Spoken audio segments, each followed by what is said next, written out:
Chaque année, dans le monde, on cultive plus de 60 milliards de noix de coco et environ 70 000 tonnes d'entre elles se transforment en or blanc, le lait de coco. La demande pour ce produit explose. Rien qu'en 2025, le marché mondial du lait de coco devrait dépasser les 2 milliards de dollars. Mais comment? À partir d'une coque dure et poilue, naît ce produit doux et délicat qui arrive dans les cafés, les supermarchés et les cuisines de centaines de pays. Qu'est-ce qui se cache derrière cette chaîne bien huilée de collecte, de transformation et de conditionnement? Aujourd'hui, on va jeter un œil à l'intérieur de l'immense empire du lait de coco. Des plantations d'Asie du Sud-Est aux usines ultramodernes où des lignes automatisées sortent des milliers de litres de produits chaque jour. Prêt? C'est parti pour un voyage tropical, direction le cœur de la révolution coco.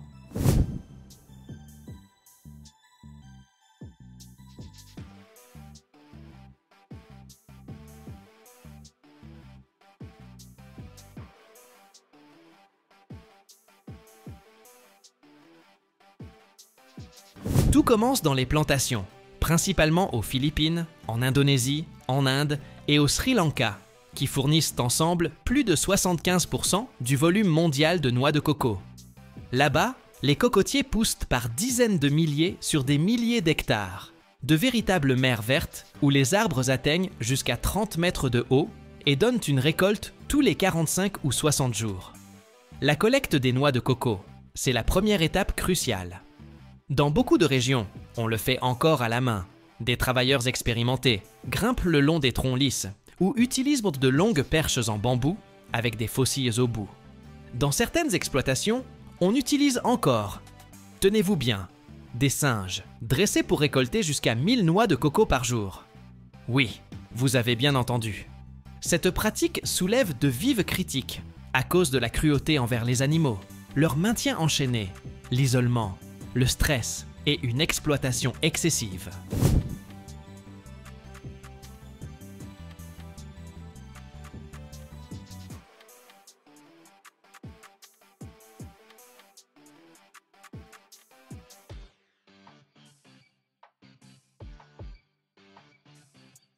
Sur les grandes plantations de cocotiers modernes, on met de plus en plus en place une récolte mécanisée, ce qui augmente considérablement l'efficacité et la sécurité.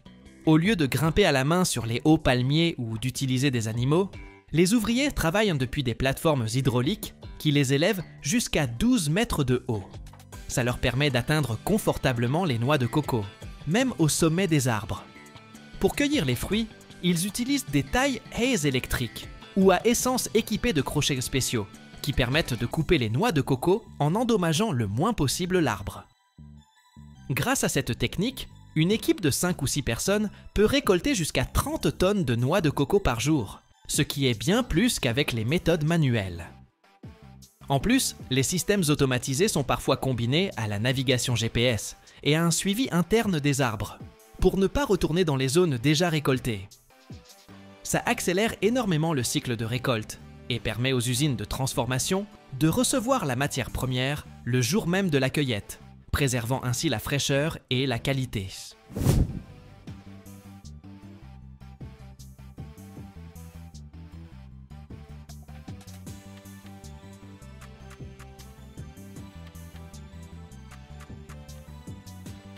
Après la récolte, les noix de coco sont immédiatement envoyées aux usines de transformation, dans les 24 heures maximum, pour conserver leur fraîcheur, leur humidité et leur teneur en huile.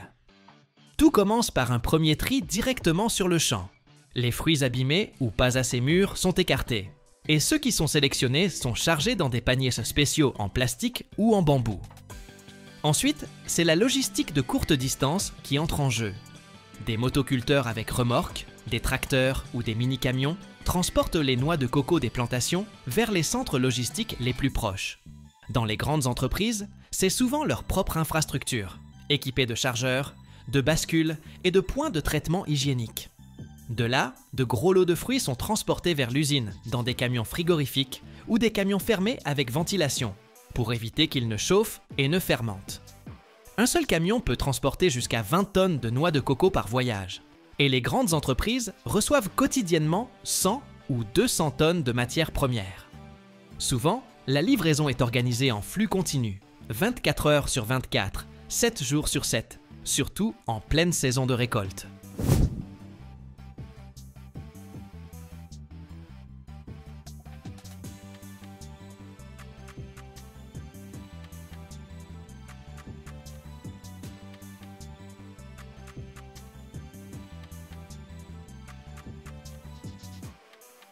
À l'usine, les noix de coco passent encore un tri, sont pesées et arrivent directement dans la zone de traitement primaire, avant qu'elles n'aient perdu leur jus et leur huile.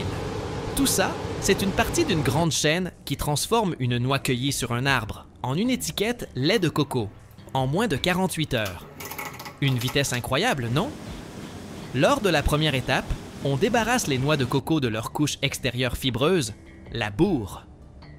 Ça se passe dans des machines automatiques, avec des couteaux rotatifs ou des rouleaux abrasifs. La fibre, elle, part au recyclage. On en fait du terreau, des tapis pour les plantes ou même des meubles. Oui, la fibre de coco entre souvent dans la composition des rembourrages pour meubles, matelas, paillassons et sert aussi à fabriquer des panneaux écologiques et des objets décoratifs. C'est un matériau naturel, biodégradable, sans cochonnerie dedans, ce qui est important pour la santé et pour l'environnement. Ensuite, les noix sont lavées, d'abord à l'eau sous pression, puis dans un bain désinfectant.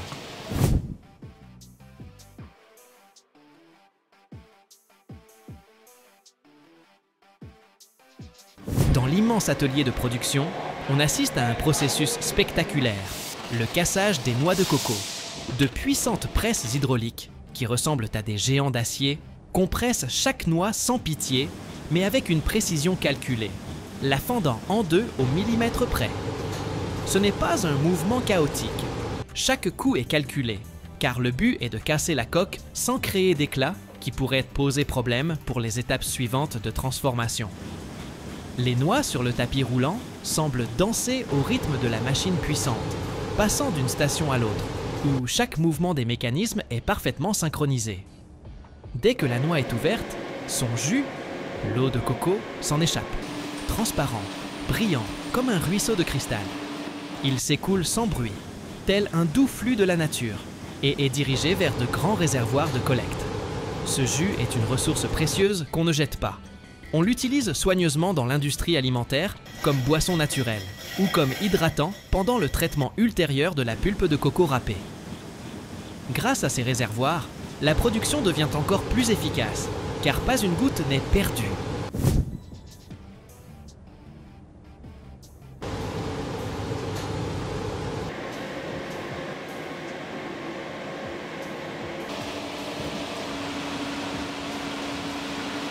Tout ça se passe dans une usine moderne, où la technologie se marie avec une conscience écologique. De grandes lignes automatisées tournent sans arrêt, assurant une productivité élevée et un taux de rebut minimal. Bon, le lait est enfin collecté dans un réservoir réfrigéré, c'est comme une petite rivière argentée qui attend tranquillement son heure. Maintenant, le plus important, c'est de faire baisser rapidement et délicatement sa température à 4 degrés, comme si on le recouvrait d'une douce couverture de froid. Ça doit être fait en 2 heures, pour que la fraîcheur du lait ne s'évapore pas et que chaque goutte conserve son goût naturel, et c'est bien fait. Ensuite, le réservoir commence à mélanger doucement cette vague laiteuse pour que la crème ne se sépare pas et que tout le liquide reste bien homogène, comme une seule et même histoire.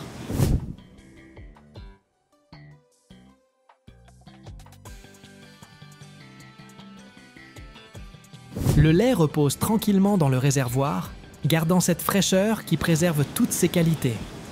Bientôt, ce sera l'heure du transport.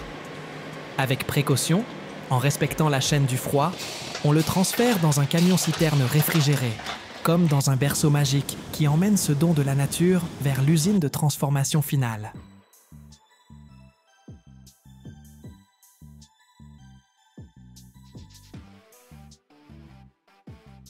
Chaque année, des milliers de requins sont élevés. Non pas pour l'océan, mais pour l'assiette, la pharmacie et même la trousse à maquillage. Leurs ailerons finissent dans des plats de luxe, leur cartilage dans des médicaments, leur peau dans des sacs et des ceintures. Oui, les fermes à requins existent. avec surveillance, filets, caméras et parfois même des tasers. Du moment où les jeunes sont sélectionnés jusqu'à l'abattage, chaque étape est menée comme une opération spéciale. Mais que cache vraiment cette industrie? Comment sont conçus ces aquariums remplis de prédateurs? Et pourquoi la moindre erreur peut coûter très cher à celui qui s'en occupe? Tu ne veux surtout pas rater ça.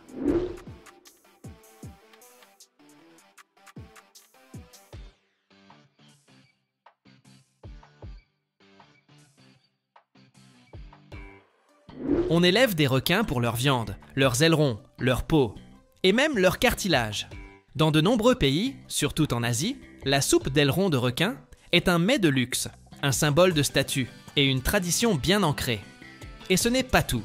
La viande est exportée, utilisée en cosmétique, en pharmacie et même comme nourriture animale. Sur le papier, ça paraît logique. Plutôt que de piller les océans, pourquoi ne pas élever les requins dans des conditions contrôlées? Une ferme à requins typique, c'est un immense bassin marin, ou semi-fermé, souvent situé près des côtes, dans un climat chaud. L'eau y est salée, renouvelée en continu, et tous les paramètres sont surveillés. Température, oxygène, taux de sel. Mais un requin, ce n'est pas un poisson rouge. Tu ne le retiens pas avec un simple filet. Alors, comment éviter qu'il s'échappe et transforme la plage voisine en remake des Dents de la Mer?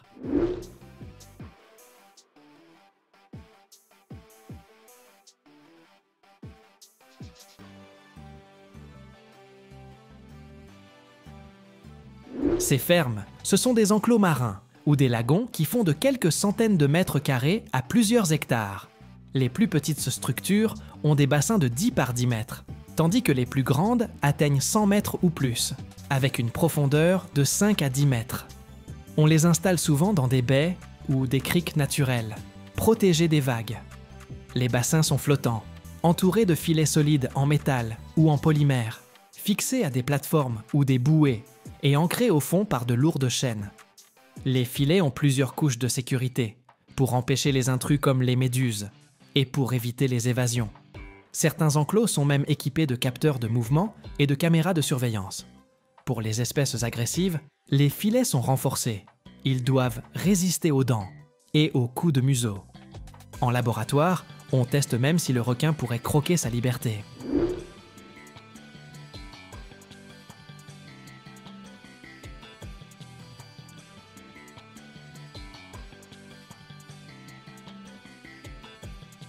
Parfois, les bassins sont en béton ou en acrylique, pour la recherche ou les petits élevages. Mais si un requin s'échappe, ce n'est pas juste une balade en mer, c'est l'alerte rouge à la ferme. Une fugue peut blesser d'autres requins ou créer un vrai danger dans les eaux voisines.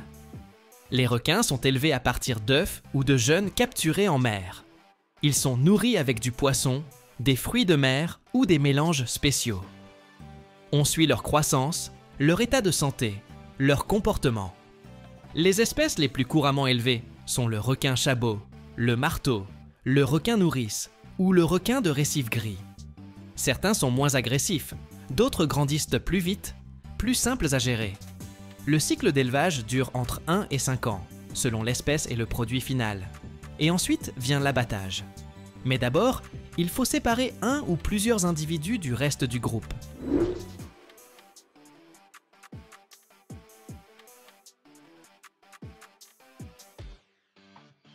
Tout est fait pour que ce soit le plus calme possible.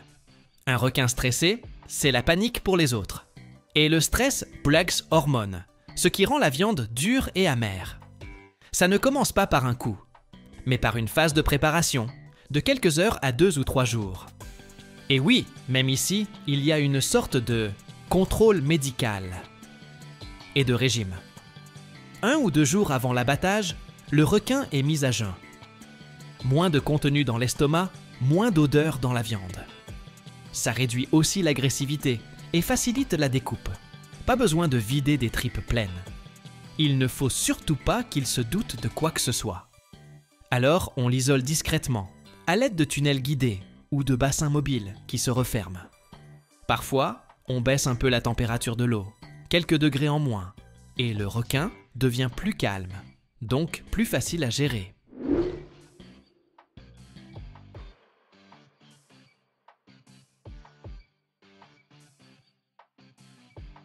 Les employés portent des combinaisons de protection, des gants spéciaux, des casques, et toujours à portée, un taser ou une perche. Tout est coordonné à la seconde. Un manipule, 2 assurent, un filme ou surveille le bouton d'urgence. Si le requin s'énerve, on ne tente pas le bras de fer. C'est tout le système de sécurité qui s'active. Filet, barrière, contre-courant. L'animal ciblé est conduit dans un bassin à part, via des tunnels ou des filets. Là, on utilise 2 méthodes. Choc électrique ou abattage mécanique. L'électrochoc est courant. Un petit coup de jus et le requin s'évanouit immédiatement. Moins de stress, mais meilleure qualité de viande. Sinon, on frappe au niveau du cerveau, ou on coupe les arcs branchiaux, perte de conscience rapide et saignement massif. Il faut aller vite et précis, car même au dernier moment, un requin peut briser un bras ou une jambe.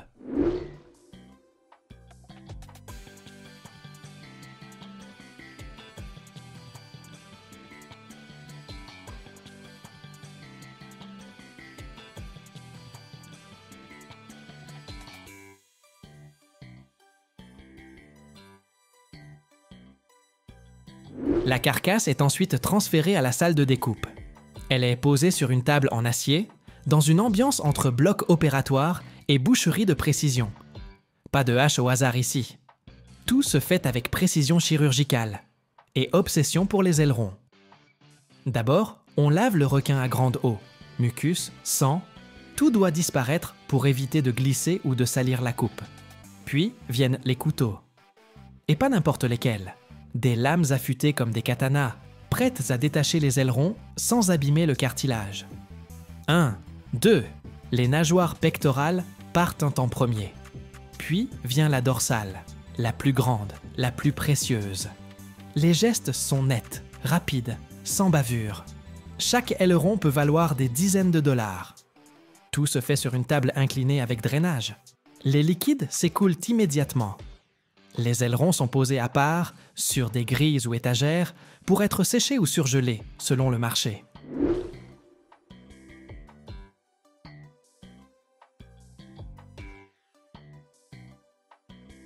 Et surtout, tout est filmé. Dans de nombreux pays, il est interdit de pratiquer le finning en mer, couper les ailerons et jeter le corps. Sur les fermes, tout doit être documenté. Après les ailerons et la peau, on s'attaque à la colonne et au cartilage. Ce ne sont pas des déchets, c'est une mine de glucosamine, chondroïtine et collagène. Des substances qu'on retrouve dans tes compléments alimentaires, ta crème de nuit, voire des traitements anti-cancer. Un requin moyen de 200 à 300 kg peut fournir 20 à 25 kg de cartilage pur. On le lave, on enlève la graisse, on gratte les résidus musculaires. Puis on le fait sécher pendant 1 ou 2 journées à 50 degrés pour préserver les molécules actives.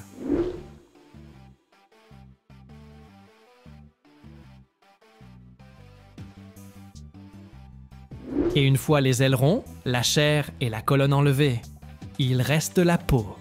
Et elle vaut de l'or.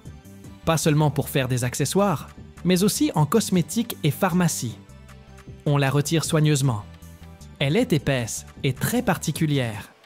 La peau de requin est ultra résistante grâce à ses écailles placoïdes, un peu comme celle d'un serpent, mais bien plus dure. Juste après la découpe, on enlève le gras et les tissus mous. Puis, on la tanne. Un processus spécial pour la rendre souple. Résultat, un cuir haut de gamme pour fabriquer des sacs, portefeuilles, ceintures et même des chaussures.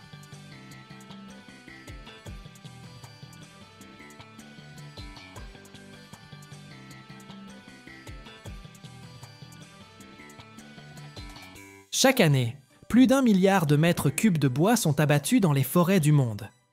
Mais rares sont ceux qui savent à quoi ressemble vraiment le travail sur les séquoias géants. Des arbres qui ont survécu à des empires et ont même vu les mammouths.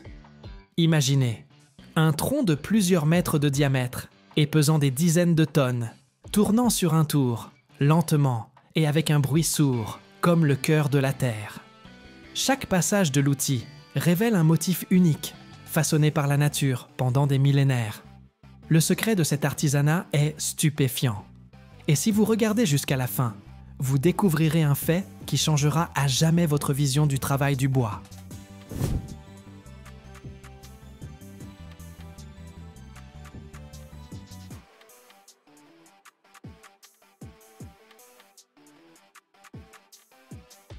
Le travail du bois, à une telle échelle, exige un équipement spécialisé et un savoir-faire considérable. La machine montrée dans la vidéo fait partie des tours géants, adaptées pour usiner des pièces énormes. Sa zone de travail peut accueillir des pièces de plusieurs mètres de diamètre, et la longueur d'usinage atteint des dizaines de mètres. Un moteur puissant assure une rotation stable et douce du bois, même avec des poids importants. À l'aide de telles tours, les artisans retirent progressivement la couche extérieure d'écorce et de bois, en utilisant des outils de coupe et des racloirs affûtés. Le travail est mené avec une précision maximale, car la moindre erreur pourrait entraîner la perte d'un matériau précieux. Le maître artisan contrôle le processus d'usinage, ajustant la vitesse de rotation et la pression des outils sur le bois, pour façonner progressivement des formes complexes ou simples.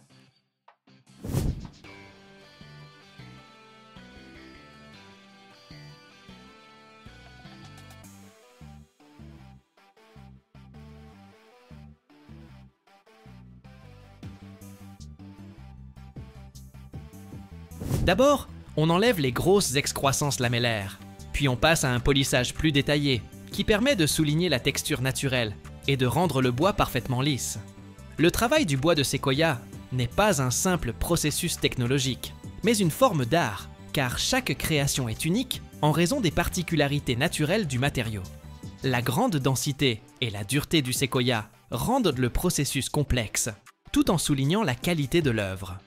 Les séquoias poussent principalement dans des zones de répartition naturelle limitées, c'est pourquoi la préservation et l'utilisation rationnelle de leur bois sont d'une grande importance. L'abattage des séquoias géants a autrefois conduit à la quasi-disparition des grands arbres dans certaines régions.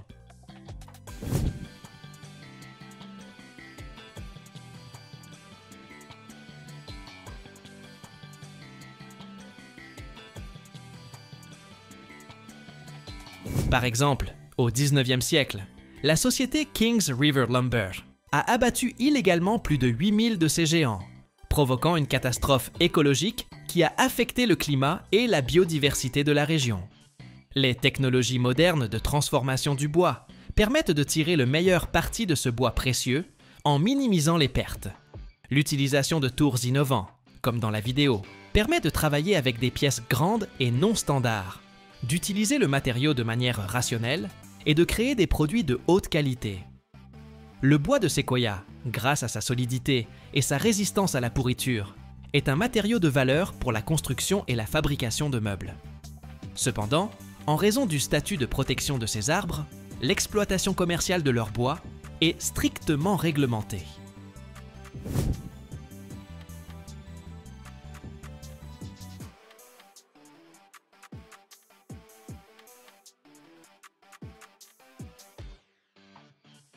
En raison du diamètre gigantesque de la pièce et de son poids de plusieurs tonnes, le tour fonctionne à très bas régime pour éviter les vibrations et assurer une coupe contrôlée. Le maître artisan ajuste manuellement la pression des outils pour ne pas endommager le matériau. Le travail se déroule en plusieurs étapes. D'abord une coupe grossière, puis un usinage détaillé et un polissage, comme nous l'avons déjà mentionné. Après l'usinage sur les tours, on fabrique à partir des troncs géants divers objets d'intérieur et d'art, de grandes colonnes décoratives, des meubles et des sculptures jusqu'à des planches de finition. En raison de la beauté naturelle de la texture et des couleurs de ce bois, les œuvres deviennent souvent des objets architecturaux ou de design unique. De nombreux troncs de séquoia géants sont également transformés en panneaux pour des parquets haut de gamme ou pour la construction de bâtiments de prestige, où l'on apprécie non seulement la durabilité, mais aussi un environnement fait de matériaux écologiquement purs.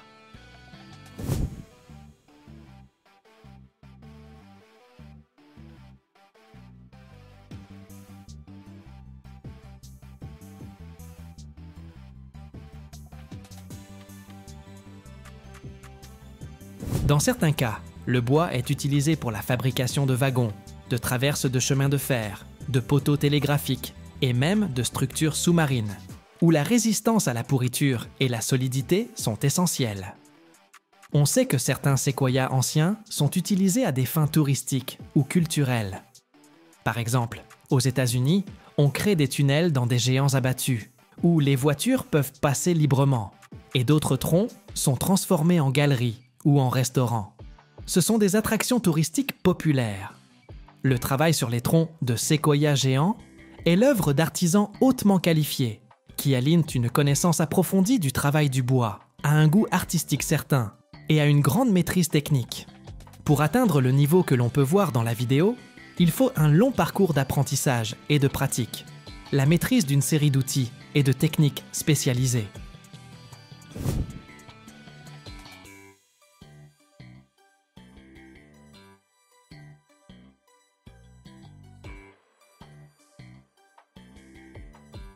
L'apprentissage de ce métier commence par l'acquisition des compétences de base en menuiserie.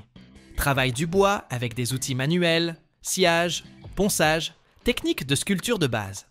Cela peut prendre plusieurs années d'école professionnelle ou de formation en fonction de l'intensité de l'enseignement et des aptitudes naturelles. Le niveau suivant est l'apprentissage du tournage sur bois, en particulier la réalisation de pièces complexes sur de grandes machines. Cela demande une grande précision et une grande sensibilité pour contrôler la force et la direction des outils, tenir compte de la texture et de la structure du bois, et éviter les fissures et les irrégularités.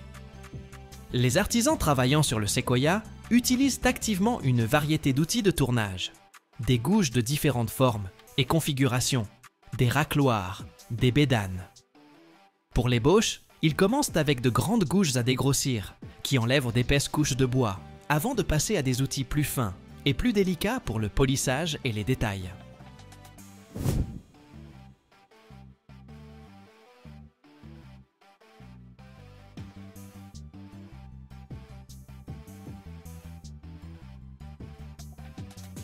Les outils sont généralement en acier rapide ou dotés de plaquettes en carbure pour une durabilité et un tranchant maximum. Parallèlement au travail des outils, l'opérateur contrôle la vitesse de rotation de la pièce, ce qui est d'une importance capitale. En raison des dimensions gigantesques du séquoia, les tours de la machine sont très bas pour éviter les vibrations et assurer une coupe uniforme. La pression de l'outil est également régulée manuellement, ce qui exige une grande maîtrise et un ressenti du bois. Outre les aspects de technique, ces artisans ont une vision artistique développée. Le travail sur un bois géant n'est pas un simple travail mécanique, mais un processus créatif au cours duquel une œuvre unique prend forme.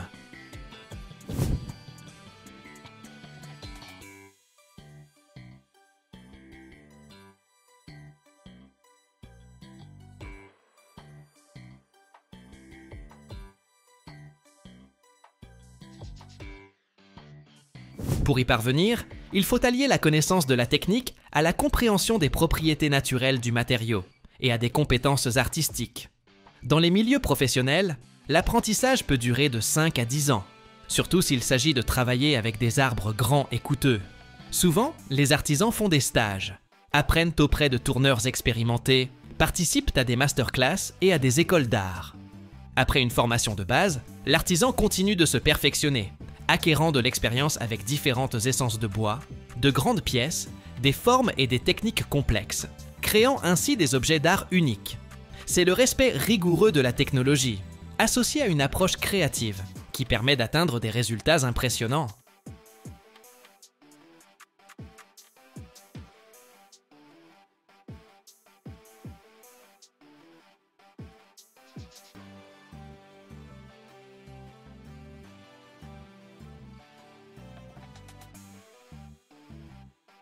Chaque année, plus de 8 milliards de mètres carrés de verre sont produits dans le monde, assez pour recouvrir un pays entier. Mais peu de gens savent que le chemin vers une vitre parfaitement transparente commence avec du sable blanc, semblable à un désert en miniature. Imaginez une rivière de verre incandescent qui s'écoule à travers un four de la taille d'une maison et se déverse doucement sur une surface d'étain en fusion, créant un ruban parfaitement lisse. Ce n'est pas une simple technologie. C'est une véritable alchimie qui transforme une matière fragile en une armure transparente pour les gratte-ciel, les océanariums et même les automobiles. Regardez jusqu'à la fin. je vous révélerai un secret que vous n'avez certainement jamais entendu.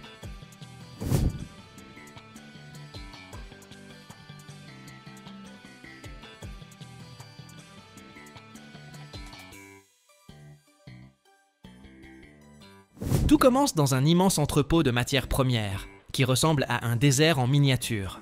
L'ingrédient principal, représentant environ 70% de notre futur produit, est du sable de quartz de la plus haute pureté.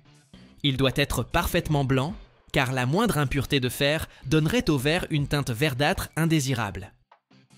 À côté de la montagne de sable se dressent des collines d'autres poudres blanches, du carbonate de soude, qui agit comme un fluidifiant, en abaissant la température de fusion, et du calcaire, qui confère au verre stabilité et solidité. Un chargeur géant à godet saisit des tonnes de chaque ingrédient et les déverse dans d'immenses trémies. De là, sur ordre de l'ordinateur, ils sont acheminés par un convoyeur jusqu'à un mélangeur. C'est un tambour géant en rotation, où tous les composants, y compris une quantité importante de calcin, verre recyclé, sont mélangés en une composition parfaitement homogène, appelée le mélange vitrifiable.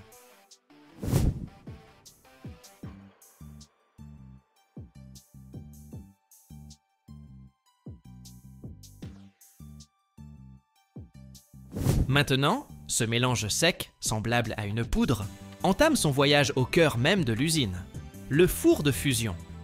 Une immense cuve, revêtue à l'intérieur de briques réfractaires, de la taille d'une petite maison. C'est un four qui ne dort jamais.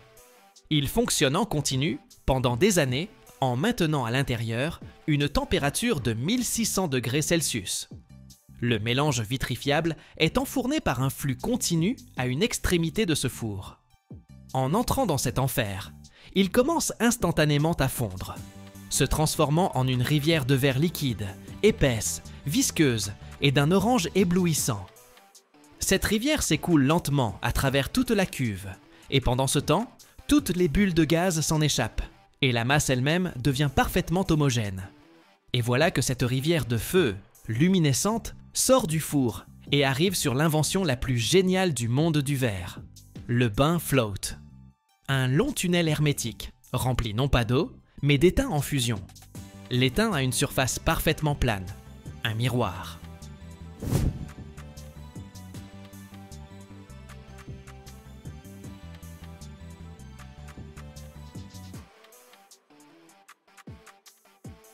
Comme le verre est plus léger que l'étain et ne se mélange pas avec lui, il s'étale à sa surface, comme de l'huile sur de l'eau, formant un ruban parfaitement plat et impeccablement lisse. La gravité le rend parfaitement plat par le dessous, et la tension superficielle le rend parfaitement lisse par le dessus. L'épaisseur de ce ruban est régulée par la vitesse à laquelle il est tiré hors du bain et par des rouleaux spéciaux. Chaque année, plus de 8 milliards de mètres carrés de ce verre float sont produits dans le monde. C'est assez pour recouvrir toute l'île de Chypre. Après le bain float, le ruban de verre infini, encore très chaud mais déjà solide, entre dans un long tunnel appelé l'étendrie de recuisson. C'est une étape d'une importance capitale. Si le verre refroidissait trop vite, des contraintes internes colossales y apparaîtraient, et il serait fragile comme une décoration de Noël.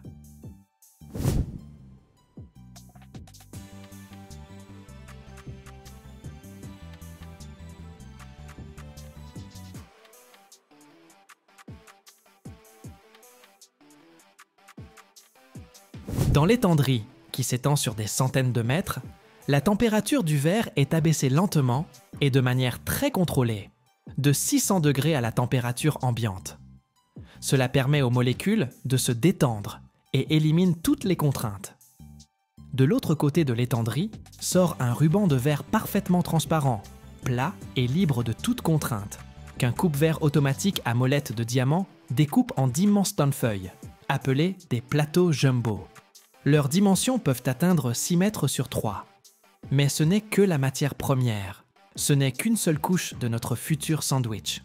Pour les gratte-ciel et les aquariums, le verre ordinaire est trop faible. Ces feuilles sont donc envoyées pour un entraînement supplémentaire. Pour rendre le verre 5 à 7 fois plus résistant, on le trempe. La feuille de verre entre dans un four où elle est chauffée à une température de 620 degrés presque jusqu'à son point de ramollissement. Puis, elle est instantanément extraite et soufflée des deux côtés par de puissants jets d'air froid.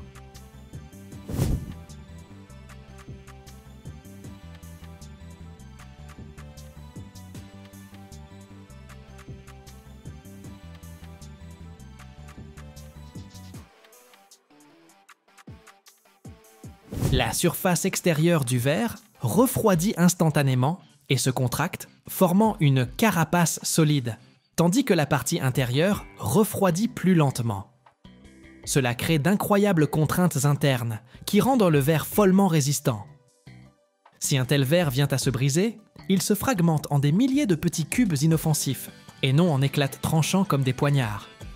Mais même le verre trempé n'est qu'une seule couche. Pour créer une véritable armure, on utilise le processus de laminage. On prend 2 ou plusieurs feuilles de verre et entre elles, on place un film fin et transparent de polybutyrate de vinyle. Ce sandwich est envoyé dans un four spécial, appelé un autoclave. À l'intérieur, on crée une haute température et une énorme pression. Sous l'effet de la chaleur et de la pression, le film fond et colle à jamais les feuilles de verre en un bloc unique et monolithique. Si un tel verre se brise, il ne vole pas en éclats.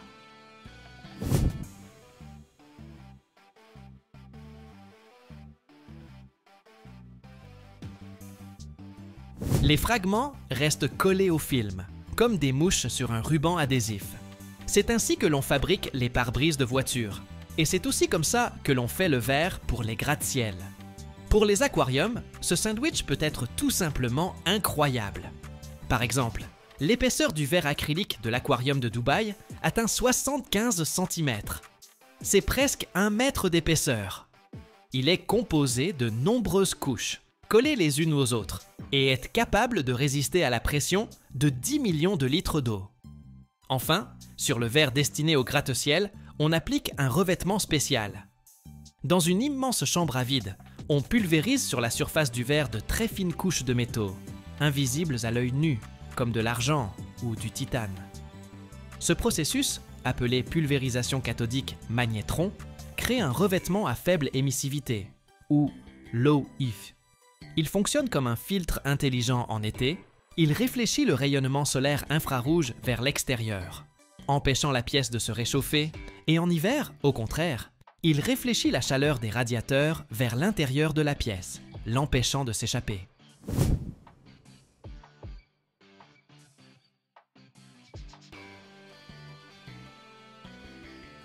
Cela permet de réduire les coûts de chauffage et de climatisation d'un gratte-ciel de 30 à 50%. Et ce n'est qu'après toutes ces opérations complexes, chaudes et précises, que le simple sable se transforme en une armure transparente de haute technologie, prête à devenir un mur invisible entre l'homme et les éléments. De l'usine sort un immense panneau de verre, parfaitement propre. Il est solide, mais en même temps incroyablement fragile, aux chocs ponctuels et aux vibrations. Comment le transporter intact sur des centaines de kilomètres? Pour cela, on utilise des camions spéciaux qui ressemblent à d'étranges squelettes métalliques. Ce sont ce qu'on appelle des inloaders ou pupitres. Au lieu d'une caisse ordinaire, ils ont au milieu un puits profond et sur les côtés, 2 cadres inclinés, semblables à des chevalets géants appelés des pyramides. Les feuilles de verre sont placées sur ces pyramides presque à la verticale, sous un léger angle.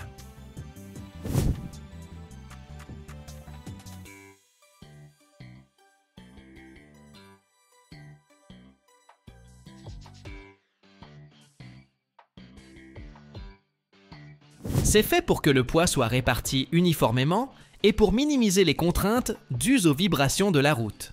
Chaque feuille est séparée de sa voisine par des intercalaires souples et l'ensemble du paquet est solidement maintenu par des dizaines de sangles et de pinces hydrauliques. Le chauffeur d'un tel camion est un véritable as. Il le conduit avec une fluidité incroyable, évitant les freinages et les virages brusques.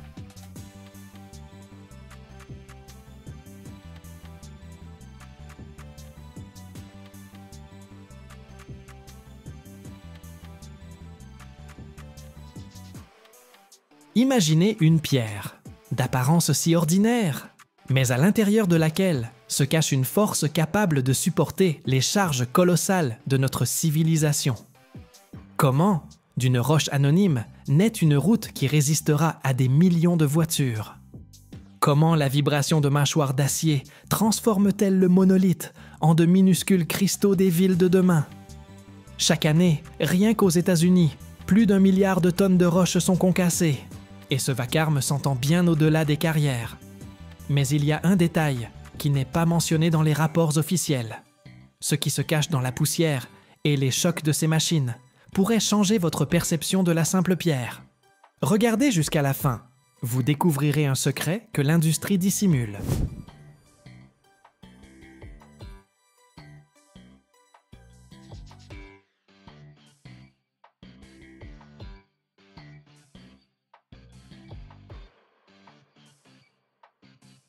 La première étape, la plus spectaculaire, du concassage des gros blocs de pierre dans les carrières est le broyage primaire des massifs rocheux. Le processus commence lorsque d'énormes masses de roches, pesant parfois des dizaines de tonnes, sont acheminées vers des installations de concassage spéciales. Ces installations sont équipées de puissants concasseurs à mâchoires, capables de traiter des roches extrêmement dures et résistantes. Au moment du broyage, on peut assister à la collision impressionnante des surfaces d'acier du concasseur avec la roche, accompagnée de chocs sourds et d'un vacarme qui se propage très loin. Les mâchoires du concasseur se meuvent avec une force capable de briser les roches les plus dures, réduisant des blocs massifs en fragments plus petits. L'ensemble du processus est automatisé et se déroule à grande vitesse, assurant une production continue et efficace.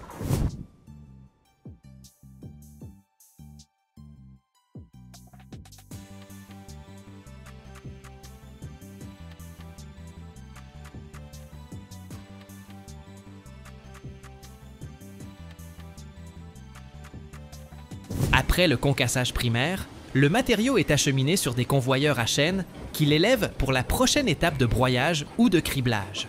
La vulnérabilité du processus réside dans le fait que même aux étapes initiales, un contrôle minutieux est nécessaire, car des chocs trop intenses peuvent provoquer un broyage excessif ou la formation de poussière, ce qui affecte négativement la qualité du produit. Les caractéristiques techniques des concasseurs sont impressionnantes.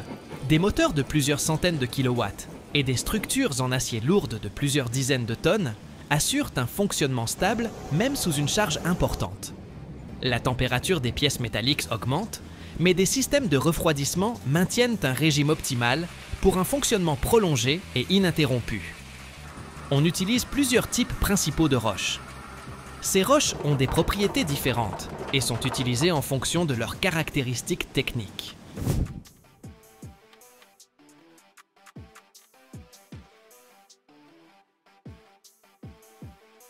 Le granit est l'une des roches les plus courantes et les plus solides pour la production de granulats. C'est une roche volcanique composée principalement de quartz, de feldspath et de mica. Les granulats de granit ont une grande dureté et une grande résistance à l'usure. On les utilise souvent pour la construction de routes, de voies ferrées et de structures en béton. La taille des granulats de granit peut varier de la fraction fine, de 5 à 20 mm, à la grosse fraction, de 40 à 70 mm.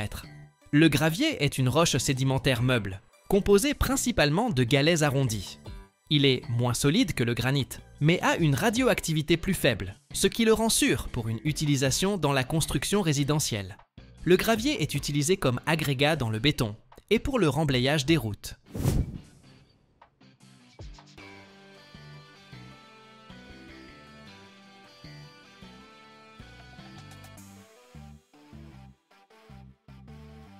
Le calcaire est une roche sédimentaire, principalement utilisée dans la construction de routes comme fondation et couche de base sous l'asphalte ou les dalles de béton. Les granulats de calcaire ont une dureté inférieure, mais constituent un matériau économiquement avantageux. Le quartzite est une roche métamorphique de grande dureté et de grande résistance à l'usure. Il est utilisé pour le revêtement des aérodromes et dans l'aménagement paysager. L'andésite est une roche volcanique, avec une bonne écocompatibilité et une bonne résistance à l'usure. Elle est utilisée pour la production de granulats et comme composant dans le béton. Ces pierres naturelles sont extraites dans des carrières, où elles subissent un concassage par explosif ou mécanique, suivi d'un tri.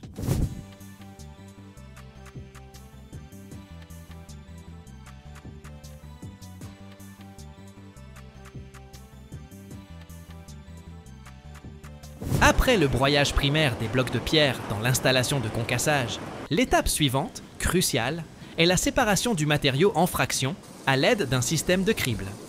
Ce processus n'est pas moins spectaculaire et est précisément rodé, car la qualité du tri détermine l'homogénéité et la conformité du matériau aux exigences techniques.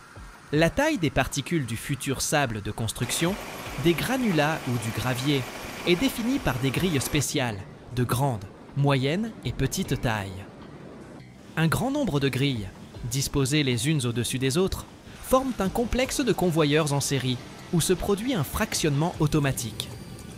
Les fragments grossiers restent en haut, subissant un traitement dans les concasseurs suivants, tandis que les produits plus fins sont tamisés vers le bas et tombent dans des réceptacles de tri.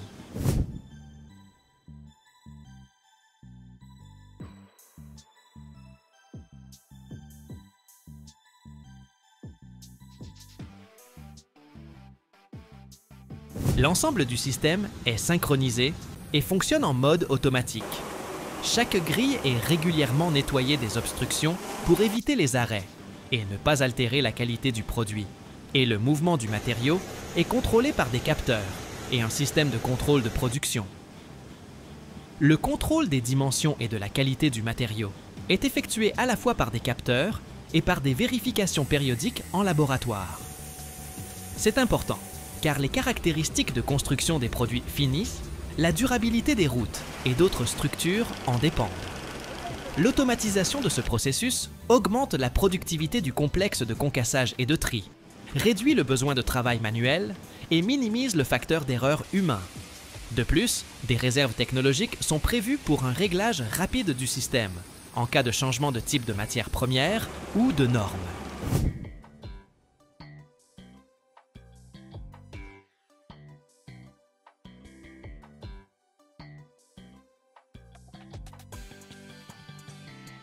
La vulnérabilité de cette étape réside dans le fait qu'une séparation de qualité du matériau en fractions assure une utilisation maximale de la matière première naturelle et crée d'excellentes conditions pour la fabrication ultérieure de mélanges de béton, de fondations, de routes et de voies ferrées. Aux États-Unis, le concassage de roches est l'une des composantes clés de l'industrie minière et du secteur de la construction. Selon le Service géologique des États-Unis, le volume annuel d'extraction et de concassage de minéraux non métalliques, y compris le granit, le calcaire, les mélanges de sable et de gravier, s'élève à des dizaines de millions de tonnes. L'année dernière, les États-Unis ont produit plus d'1 milliard, 200 millions de tonnes de pierres de construction, dont une grande partie est constituée de granulats et de gravier concassés utilisés pour la construction de routes, d'autoroutes, de voies ferrées et de structures en béton.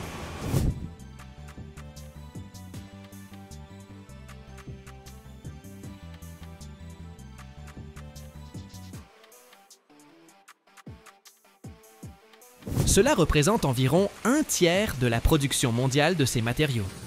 La consommation d'énergie des entreprises de concassage aux États-Unis est constamment optimisée.